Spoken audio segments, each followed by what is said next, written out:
வணக்கம் மக்களே, welcome to the ஃபெச்சர் show. இன்னைக்கு ஷோல நம்ம பார்க்க போறது த டைவ் அப்படின்ற இங்கிலீஷ் மூவியோட ரிவ்யூ. இந்த படம் பாத்தீங்கன்னா அமேசான் பிரைம் ஓடிடி ஆப்ல அவைலபிளா இருக்கு, தமிழ் டப்பிங்லயுமே அவைலபிளா இருக்கு. இந்த படம் ஒரு நீட்டான சர்வைவல் த்ரில்லர் அப்படின்னே சொல்லலாம். அதாவது ஒரு டைவர் கடல்ல இருக்கக்கூடிய ஒரு பாறையில சிக்கிக்கிறா. அவளை காப்பாத்துறதுக்காக அவளோட சிஸ்டர் எடுக்கக்கூடிய முயற்சி அப்படின்றத அந்த படமே. ஆக்சுவலா அந்த படத்தோட ஸ்டார்டிங்ல அந்த ரெண்டு சிஸ்டர்ஸுமே காட்டுறாங்க. ஒருத்தரோட பேர் வந்து ட்ரியூ அண்ட் இன்னொருத்தரோட பேர் வந்து மே. இதுல மேவை பொறுத்த வரைக்கும் பாத்தீங்கன்னா ஃபேமிலியை விட்டு ரொம்ப வருஷங்கள் பிரிஞ்சிருக்கா. அண்ட் இந்த ட்ரிப்லயும் பெருசா வந்து அவ பேசவே மாட்டேங்கிறா. ட்ரியூவை பொறுத்த வரைக்கும் மே கிட்ட கான்வர்சேஷன் வச்சுக்க ட்ரை பண்றா. ஆனா பெரிய லெவல்ல அது பலன் அளிக்கவே இல்லை அப்படின்னே சொல்லலாம்.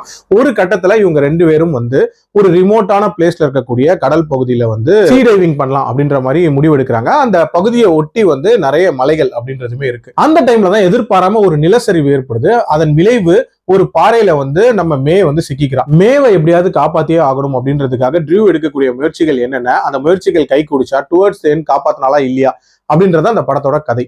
எனக்கு இந்த படத்துல பிடிச்ச விஷயம் அப்படின்றது அந்த லொகேஷன். ஆக்சுவலா ஸ்டார்டிங்லேயே ஒரு ஆளரவுமே இல்லாத ஒரு மலைப்பகுதி, அதுல ஒரு கடல் இருக்கு அப்படின்ற மாதிரி காட்டியிருப்பாங்க.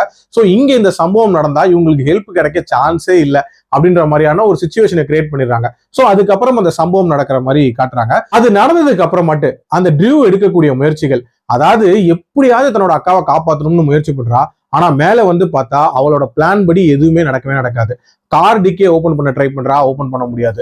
பக்கத்துல இருக்கக்கூடிய ஒரு பில்டிங்கை நோக்கி போறா, அது பார்த்தா சர்ச்சா இருக்கு. இந்த மாதிரி நிறைய இடைஞ்சல்கள் அப்படின்றது அவளுக்கு இருக்கு.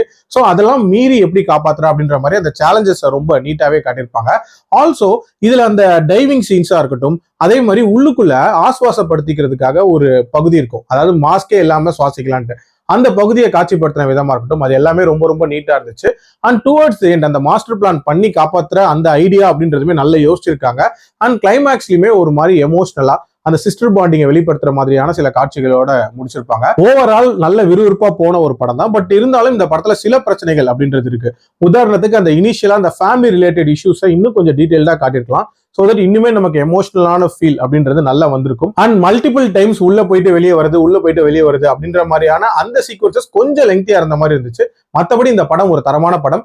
என்னோட ரேட்டிங் இந்த படத்துக்கு 3.2 out of 5. கண்டிப்பா ட்ரை பண்ணி பாருங்க. அடல்ட் கண்டென்ட்லாம் இல்ல, தாராளமா பார்க்கலாம். மீண்டும் அடுத்த விமர்சனத்தில் சந்திக்கிறேன். நன்றி, வணக்கம்.